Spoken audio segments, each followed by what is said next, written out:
Salut tout le monde, bienvenue à un nouvel épisode de Sur ce, bonne soirée. Aujourd'hui, on vous parle du dernier pay-per-view de la UFC, UFC 319 Duplessis contre Chimaev.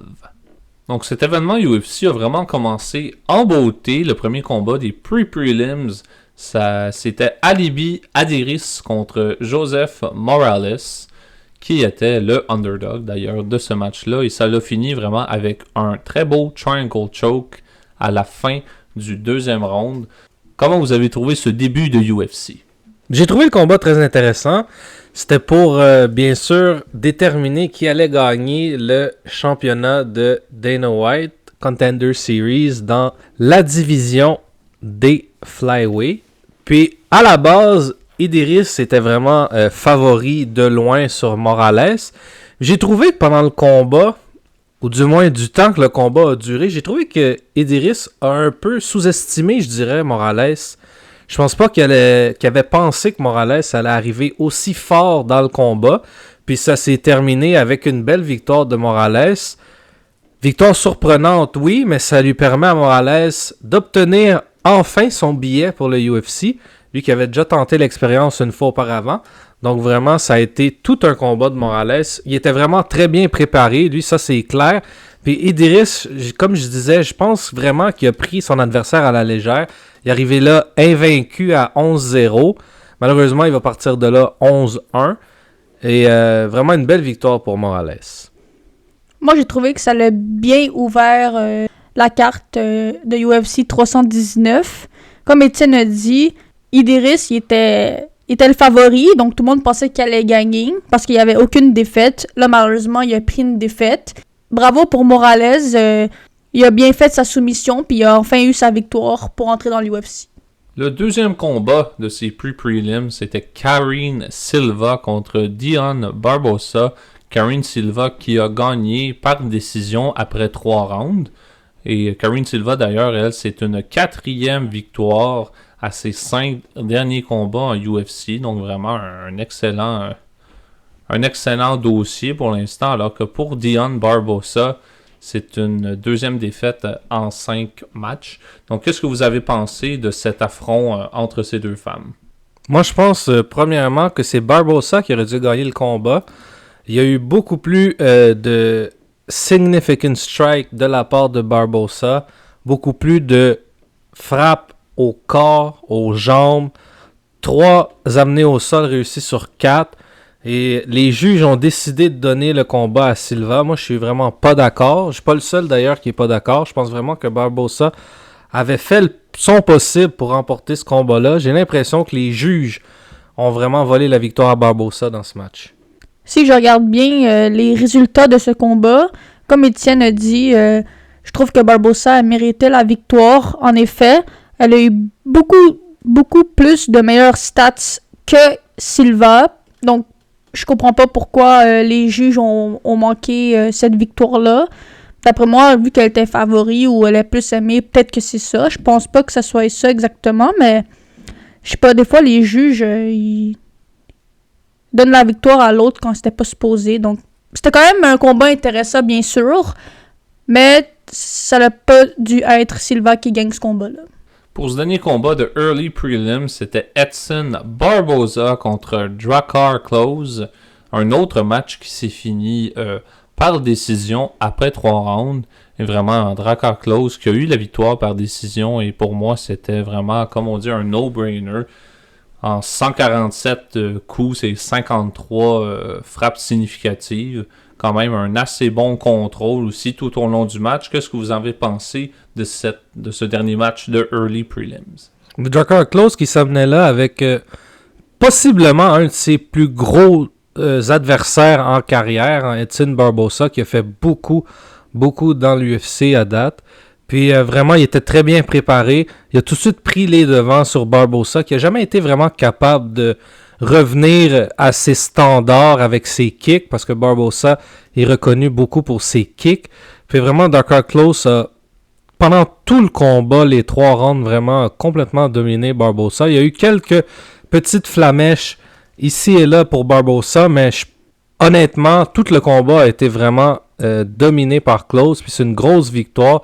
très importante pour lui, pour sa confiance premièrement, et contre un adversaire très redoutable en Barbosa.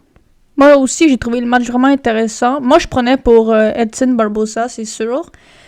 Il était le favori aussi. J'avais fait un petit pari, mais ça n'a pas trop marché ce coup-là. Mais félicitations à Joker Close. Il est venu bien préparé devant un Edson Barbosa qui a plus d'expérience aussi dans la UFC. Donc, il est juste venu préparer. Donc, Barbosa, il s'attendait sûrement pas à ça. Puis, bravo à Joker Close que lui, il aura plus de confiance. Puis, il va sûrement avancer un peu plus loin dans la UFC aussi. Allons-y maintenant avec le premier match des prelims. C'était Chase Hooper contre Alexander Hernandez, donc deux Américains qui s'affrontaient dans ces prelims de UFC 319. Chase Hooper, lui, qui était vraiment le favori, qui avait gagné ses 5 ou 6 derniers matchs avant celui-ci, donc avec beaucoup de confiance. Il était 16-3-1 avant ce match, mais ça a été très rapide pour Alexander Hernandez, le KO à 4,58 du tout premier round, notre tout premier KO de ce UFC 319. Qu'est-ce que vous avez pensé de ces prelims qui commençaient vraiment en force? Comme tu as dit, je pense que Chase Hooper est arrivé vraiment dans le combat avec beaucoup de confiance avec les résultats qu'il y a eu précédemment. Puis vraiment, Hernandez, ça a été un coup parfait à 4,58, vraiment qui a surpris Hooper.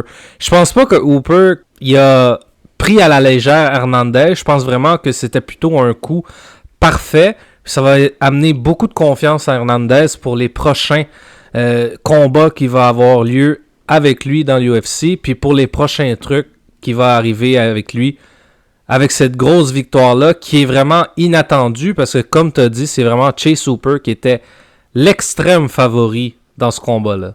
Vraiment un coup vraiment bien précis pour Alexander Hernandez. Chase Hooper qui avait plusieurs victoires consécutives avant ce match-là. Donc, comme on dit, il était venu avec beaucoup trop de confiance. Il pensait qu'il l'avait, mais Alexander Hernandez, il a fait un très bon coup au round 1. Donc, vraiment un très bon combat à regarder qui a ouvert la carte préliminaire.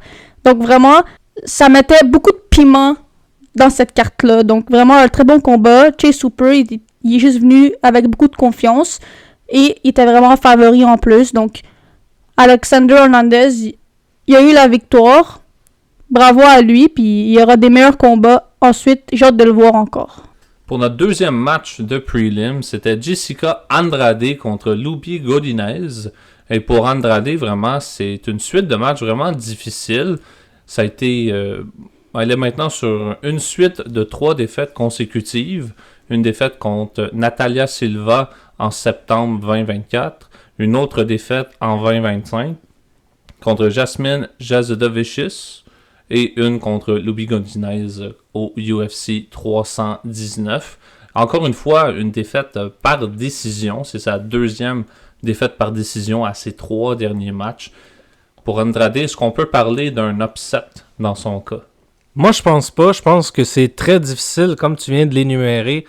Depuis quelques combats, je pense vraiment que Andrade est sur la fin de sa carrière, je dirais. Puis ça va être intéressant de voir, là, avec 3 défaites consécutives. Qu'est-ce qui va se passer avec elle? Est-ce que lors de son prochain combat, ça sera un combat de survie, si je peux dire comme ça? Si elle perd, c'est terminé. Si elle gagne, elle reste. Ça va rester à voir. Ça va être vraiment intéressant. Du côté de Lupi Godinez, ça a été un très bon combat, très bien exécuté.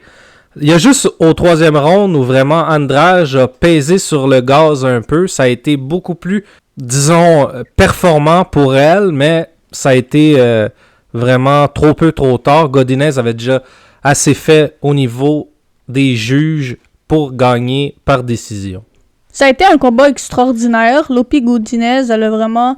Moi, je dis qu'elle a quand même bien dominé le combat, à part peut-être un peu le 3e round, mais je veux dire, sinon, elle a vraiment dominé le combat. Comme Étienne a dit, je pense qu'elle est vraiment sur sa fin à 26-15. C'est-à-dire qu'elle a eu beaucoup de combats, elle a beaucoup d'expérience aussi. Donc, Lupi Godinez, ça va lui donner la force, ça va lui donner des meilleurs combats aussi pour aller un peu plus haut.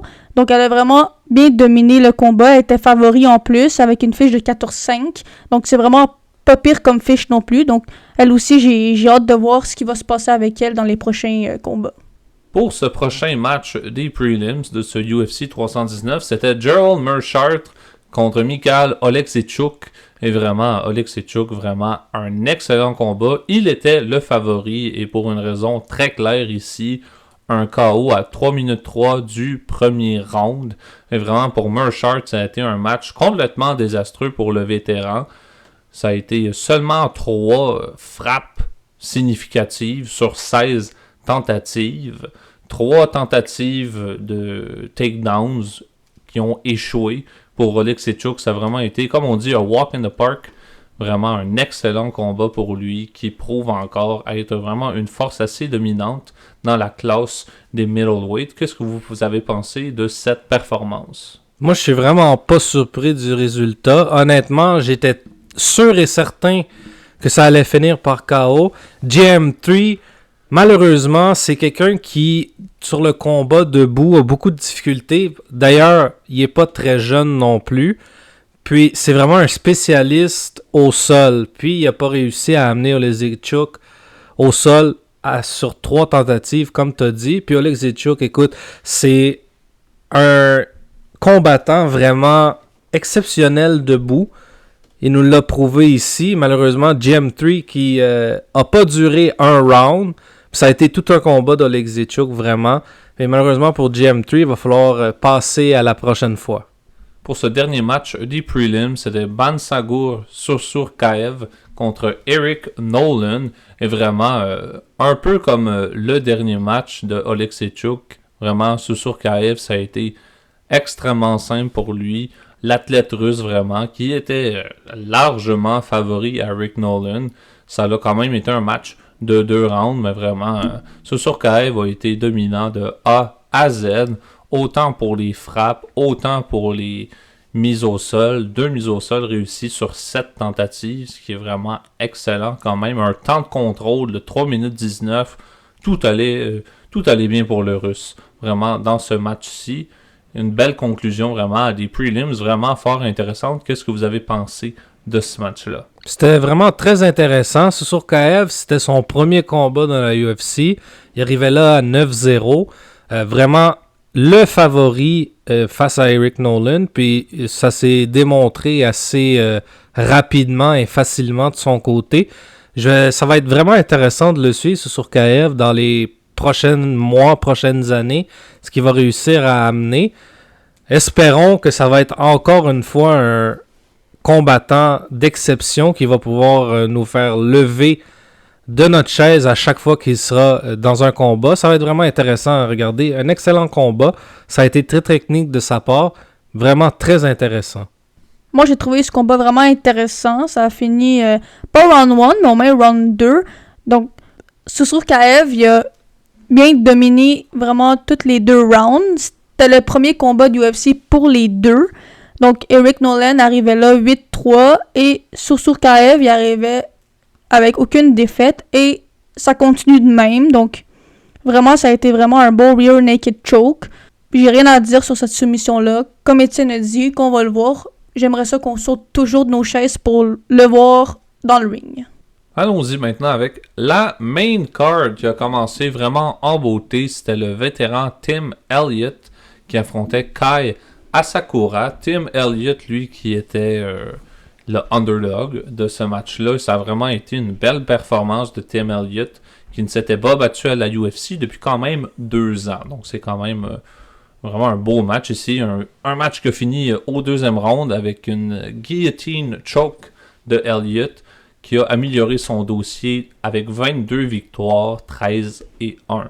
Donc vraiment un très bon match du vétéran qui a vraiment bien parti le bal de ce UFC 319. Vous avez pensé quoi de ce match? Très surpris vraiment, Tim Elliott qui a démontré que même à son âge, puis après ne pas s'avoir battu pendant un certain nombre de temps, il était toujours aussi dangereux. Du côté d'Asakura, c'est vraiment très décevant. Il était vraiment le favori en entrant dans le match. Puis c'est son 2e défaite de suite dans la UFC. Lui qui était à son arrivée vraiment une grosse sensation japonaise. Malheureusement, ces 2 défaites consécutives, ça va pas dans le bon sens pour lui. pour Tim Elliott, c'est une très très grosse victoire. On verra ce qui va arriver avec lui. Est-ce qu'il y aura d'autres combats? Est-ce qu'il va se retirer? Ça reste à voir. Mais c'est tout un upset qu'on a eu à l'ouverture de la carte principale. On peut dire que moi aussi, je suis vraiment surprise. Moi, je pensais vraiment que Kei Asakura allait l'avoir. Tim Elliott, félicitations à lui, nous a prouvé le contraire. Eux qui ont fait un petit pari sur lui ont eu de l'argent. Il a vraiment dominé quand même ce combat-là. Finir par soumission. Vraiment, il a montré tout le contraire après d'avoir pas se battre pendant 2 ans. C'est vraiment impressionnant devant le Kei Asakura en plus. Il est très bon, Kei Asakura en plus. Donc, Tim Elliott pour son âge, on verra qu'est-ce que le futur l'amène. J'ai très bien hâte de voir qu'est-ce qu'il va amener avec Tim Elliott. Pour ce deuxième match de la carte principale de ce UFC 319, c'était le vétéran de 41 ans, Jared Cannonier de Kella Gorilla, qui affrontait Michael Page, lui qui était 23-3 avant ce match, qui est allé all the way avec 3 rounds, et ça a été une victoire pour Michael Page par décision unanime. Je trouve que Cannonier a eu, pour un vétéran de 41 ans, un très bon match. Ça a été un contrôle de 8 minutes 14, 2 mises au sol réussies. Vraiment un bon match pour Cannonier qui a montré que il n'était pas fini. Il a montré que c'était un vétéran qui était capable encore de donner le ton dans sa catégorie de poids de middleweight. Surtout face vraiment à un gros monstre comme Michael Page. Qu'est-ce que vous avez pensé de ce deuxième match de la main card? C'était très intéressant, vraiment. Un bon combat pour les deux. Pas surpris vraiment de la victoire de Michael Page. Moi, j'adore Venom Page. Depuis son arrivée dans la UFC, vraiment, c'est un combattant que j'adore voir combattre. Puis je pense que c'était mérité cette victoire pour Michael Page, qui continue à grimper les échelons peu à peu, en espérant que à un moment donné, avant sa retraite, parce que Michael Page n'est pas jeune non plus, il y a une chance pour le titre, parce que ça pourrait être très, très, très intéressant, un combat de championnat avec Michael Page dedans. Pour ce qui est de Cannonier, à son âge qui est rendu, peut-être commencer à penser à la retraite. Comme tu as dit, Jay, il est encore capable de combattre. On l'a vu ici, un bon contrôle, beaucoup de frappes significatives. Donc, je pense qu'il y a encore un peu de jus dans le réservoir pour lui, mais cette victoire-là revenait à Michael Page. Moi aussi, j'ai trouvé ce match-là vraiment intéressant. Moi aussi, j'aime beaucoup Michael Page d'ailleurs. Je trouve que bien... Je vais pas te dire le mot dominer parce que c'est pas ça qui est arrivé. Il a bien contrôlé le combat en tant que tel. Cannonier, il a bien fait ça aussi. Il a eu beaucoup de contrôle. Fait il est pas fini. Peut-être qu'il se battra pas pour un titre avant sa retraite. Michael Venom Page, lui, il va aller plus haut, bien sûr, avec cette victoire-là. Mais c'était un combat vraiment intéressant entre deux, quand même, vétérans. Ça a été un beau petit combat à écouter. Pour le prochain combat de cette main card, vraiment un combat pour moi qui a été vraiment le highlight de la soirée. C'était Jeff Neal contre Carlos Prates. Vraiment un match vraiment qui était en faveur de Carlos Prates, lui qui était favori. Et vraiment, quand il reste normalement 10 secondes à la fin d'un round, souvent on essaye peut-être un coup, essayer d'aller frapper l'adversaire pour un knockout à la dernière seconde. Et c'est littéralement ça qui est arrivé vraiment. Carlos Prates qui a profité de Jeff Neal qui avait sa garde, je trouve, un peu basse et qui est allé vraiment d'un coup vicieux après d'un spinning back elbow. Et vraiment, ça a été une conclusion à la soirée de Jeff Neal assez rapidement, vraiment un très beau KO. Vraiment des KO qui me rappellent le KO de Max Holloway sur Justin Gaethje au UFC 300. Vraiment de toute beauté. Qu'est-ce que vous avez pensé de cette surprise, je dirais? Rien de surprenant ici. J'ai trouvé que Jeff Neal, au début du combat, ça a été quand même assez bien. Mais c'est vraiment, comme tu as dit, à la fin du combat, il y a eu un premier coup de coude de Prates à peu près à 10 secondes de la fin. Puis après ça, le spinning elbow qui a pris Jeff Neal à la tempe directement. Neal s'est écroulé et ça s'est terminé là. Prates, vraiment, c'est tout un combattant. Beaucoup de KO à sa fiche. Très, très, très dangereux. Vraiment, ça va être très intéressant de le voir poursuivre son parcours. Du côté de Jeff Neal, c'est pas vraiment surprenant cette défaite-là. défaite rapide, c'est un peu plus surprenant, mais je pense que Prates était vraiment le combattant beaucoup plus fort dans ce combat-là et beaucoup plus technique, ce qu'on a vu avec le spinning back elbow qui a fini le combat. Ce combat-là était juste merveilleux à écouter. Je veux dire voir une victoire spinning back elbow quand il restait 1 minute du round 1, c'était juste vraiment impressionnant à voir. Puis j'aime bien Carlos Prates parce que ce monsieur-là, il boit, il fume, il fait tout ça, puis il est capable de faire des gros combats de même, des KO, plusieurs KO à sa fiche, puis il boit, il fume, il est tout le temps en train de faire le party. Je veux dire, comme, c'est vraiment impressionnant de voir quelqu'un aussi en top shape, malgré qu'il fume, puis qu'il boit, comme, c'est vraiment impressionnant à voir. Jeff Neal, une fiche de 16-7, ça devrait peut-être s'annoncer la fin. J'ai vraiment hâte de voir Carlos Prates encore se battre. Vraiment impressionnant ce combattant-là. Et on revient au spinning back elbow. Vraiment, on a été chanceux à cette carte-là. Il y a eu 2 spinning back elbow à 2 matchs back-à-back, vraiment. Le prochain, c'était Leron Murphy, qui était 16-0-1 avant ce match-là, qui était quand même underdog dans les odds. Et c'est Aaron Pico qui l'affrontait, lui qui était favori. Et vraiment, ça l'a pris 3 minutes 21. Et si le spinning back elbow de Carlos Prates n'était pas parfaitement placé, laissez-moi vous dire que celui de Leron Murphy sur Aaron Pico était vraiment, comme on dit, on the spot. Évidemment, il aime ça remonter. Ça, à la télévision, quand ça arrive, ces choses-là, est vraiment sur la tempe. Tu pouvais pas être plus on the button que ça. C'était absolument formidable à voir et tu voyais que Aaron Pico était parti très très loin. Vraiment, ça a été vraiment les 2 highlights, ces 2 matchs-là, vraiment, ça a été les highlights de la soirée. Donc, vraiment magnifique. Et c'est des moments vraiment très spéciaux parce que c'est pas tout le temps que le spinning back elbow vraiment atterrit vraiment sur le côté de la tête, vraiment sur la tempe ou tout près de la mâchoire ici. Qu'est-ce que vous avez pensé de ce match-là? C'est vraiment rare déjà d'avoir un spinning back elbow dans une carte de UFC qui réussit à terminer son adversaire. Mais là, d'en avoir 2 de suite dans 2 combats consécutifs au premier round en plus, c'est vraiment extraordinaire. C'est très divertissant et c'est vraiment une technique exceptionnelle à réaliser. Pourtant, Aaron Pico, qui avait bien commencé le combat, moi je trouvais que vraiment c'était lui qui dominait. Mais malheureusement, il y a eu un moment d'inattention vraiment, ou peut-être un moment de trop de confiance parce que ça allait trop bien. Puis Leron Murphy a pris sa chance, il l'a pas manqué. Ça a vraiment été un coup percutant. Et puis Aaron Pico tout de suite s'est écrasé au sol, il n'y avait plus rien à faire, c'était terminé. Leron Murphy a même été d'un hammer fist pour terminer le combat qui était déjà selon moi terminé, mais c'est leur travail, donc moi je pense que c'était légitime. Une grosse victoire encore pour Leron Murphy qui montre qu'il va être vraiment très très dangereux dans les mois et les années à venir dans le UFC. Ça va être vraiment intéressant de voir ce qui va se passer avec lui, surtout avec cette très grosse performance face à Aaron Pico. Leron Murphy, vraiment quel combatteur, il a une belle fiche. Aucune défaite avec 17 victoires. C'est vraiment impressionnant à voir ça.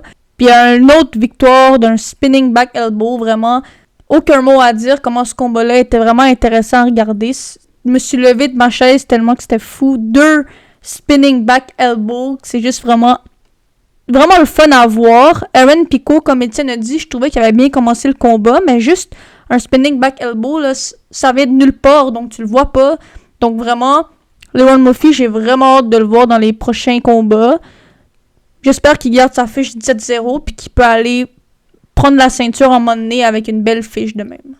Pour le main event de UFC 319, c'était Dricus du Plessis qui affronterait Khamzat Chimaev pour le titre des middleweight. Dricus du Plessis, lui, qui était évidemment le moins favori pour ce match-ci, vraiment, puisque Khamzat Chimaev quand même 14-0 avant ce match-ci.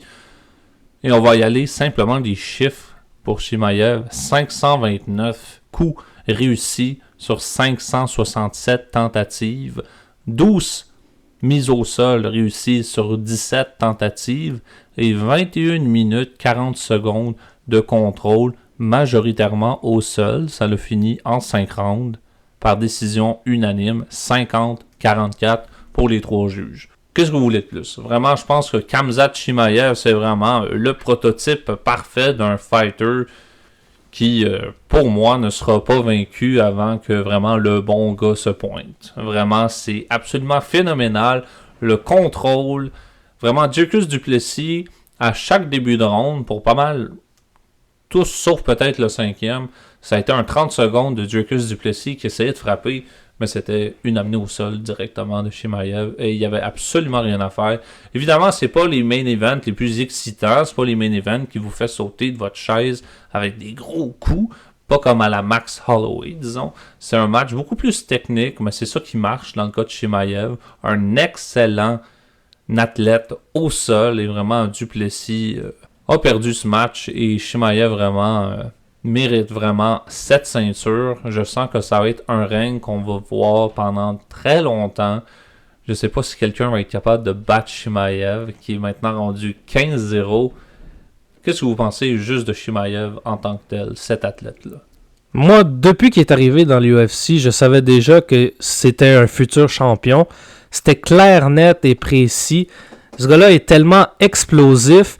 Là, on a eu un combat où il nous a démontré ses techniques au sol parce que, selon lui, il était beaucoup plus fort que du Plessis, ce qui était le cas, évidemment, et on l'a bien vu.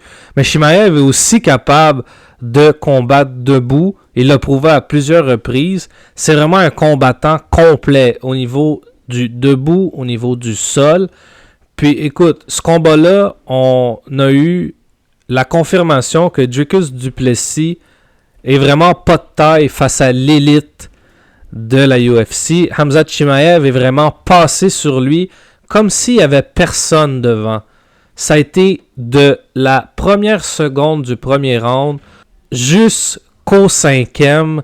Ça a été une domination complète pour Chimaev.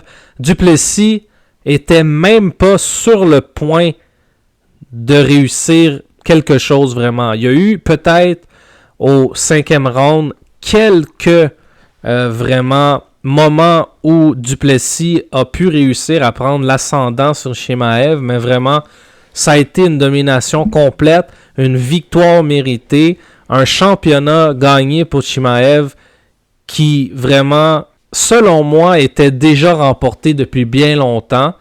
Puis ça va être intéressant de voir ce qui va se passer. Est-ce que Du Plessis va revenir directement pour un rematch pour sa ceinture? Moi, si j'étais lui, je ferais pas ça.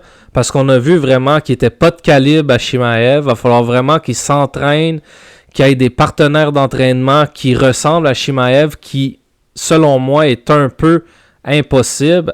Chimaev me fait penser un peu à Valishvili. Très technique, toujours beaucoup de cardio. Pendant les 5 rounds, on n'a pas vu Chimaev vraiment avoir un manque d'air ou être fatigué. Vraiment, ça avait de l'air vraiment très simple. Donc vraiment une très très grosse victoire pour Chimaev. Très content. Ça va être vraiment très très très excitant maintenant dans le middleweight division avec ce nouveau champion. Quel combat pour Chimaev, pour de vrai. Comme Étienne a dit, moi aussi, quand je le voyais, je savais qu'elle allait devenir champion à un moment donné. Ça a été face d'un bon combatteur, Dricus du Plessis. Honnêtement, comme Étienne a dit, round 5, il y avait un peu de... Quand les deux étaient debout, il y avait beaucoup de... Dricus du Plessis, il frappait bien quand il était debout contre Chimaev.